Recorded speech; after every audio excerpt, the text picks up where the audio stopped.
വ്യാജ ആധാർ കാർഡുകളുമായി കഴിയുകയായിരുന്ന നിരവധി ബംഗ്ലാദേശികൾ കസ്റ്റഡിയിലായതിനു പിന്നാലെ നടത്തിയ തിരച്ചിലിൽ 2 യുവതികൾ കൂടി പിടിയിലായി. ബംഗ്ലാദേശ് ബെരിസാൽ ചുങ്കാല സ്വദേശിനിയായ 20 വയസ്സുള്ള റുബീന, ശക്തിപൂർ സ്വദേശിനി 23 വയസ്സുള്ള കുൽസും അക്തർ എന്നിവരെയാണ് കോടനാട് പോലീസ് അറസ്റ്റ് ചെയ്തത്.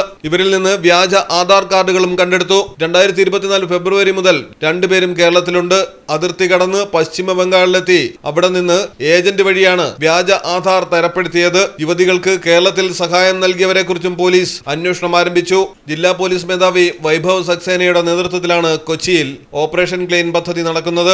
റെയ്ഡിൽ ആദ്യം പെരുമ്പാവൂർ ബംഗാൾ കോളനിയിൽ നിന്നും തസ്ലീമ ബീഗം എന്ന യുവതിയെയാണ് പിടികൂടിയത്. തുടർന്ന് അങ്കമാലിയിൽ നിന്ന് ഹൊസൈൻ ബെലോർ, എടത്തലയിൽ നിന്ന് മുഹമ്മദ് ലിട്ടൻ അലി, മുഹമ്മദ് ബാപ്പി ഷോ, പെരുമ്പാവൂരിൽ നിന്ന് മുഹമ്മദ് അമീൻ ഉദ്ദീൻ എന്നിവരെയാണ് തുടർന്ന് കസ്റ്റഡിയിലെടുത്തത്. നിരവധി വ്യാജരേഖകളും ആധാർ കാർഡുകളും ഇവരിൽ നിന്ന് കസ്റ്റഡിയിലെടുത്തിരുന്നു. ഇത്തരത്തിൽ വ്യാജ ആധാർ കാർഡുകളും രേഖകളുമായി കേരളത്തിൽ നിരവധി പേർ കഴിയുന്നതായാണ് പോലീസിന് കിട്ടിയിരിക്കുന്ന വിവരം. മലയാളം ടെലിവിഷൻ, കൊച്ചി. ഇത്തരം വ്യാജരേഖകളും വ്യാജ ആധാർ കാർഡുകളുമായി രാജ്യത്ത് നിയമവിരുദ്ധമായി താമസിക്കുന്നവർ കൊടും കുറ്റവാളികളാണോ എന്നതടക്കമുള്ള കാര്യങ്ങൾ അറിയാൻ കഴിയാത്തത് രാജ്യസുരക്ഷയ്ക്ക് തന്നെ ഭീഷണിയാവുകയാണ്. മലയാളം ടെലിവിഷൻ, കൊച്ചി.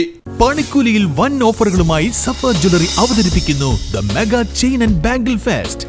സഫ ജ്വല്ലറിയുടെ സ്വന്തം ഫാക്ടറിയിൽ നിർമ്മിച്ച വൈവിധ്യമാർന്ന ഡിസൈനിലുള്ള ചെയിനുകളും വളകളും 2.9% പണിക്കൂലിയിൽ സ്വന്തമാക്കാം. കൂടാതെ 10% മുതൽ ഗോൾഡ് അഡ്വാൻസ് ബുക്കിംഗ് സൗകര്യവും ആകർഷകമായ ഗോൾഡ് എക്സ്ചേഞ്ച് ഓഫറുകളും.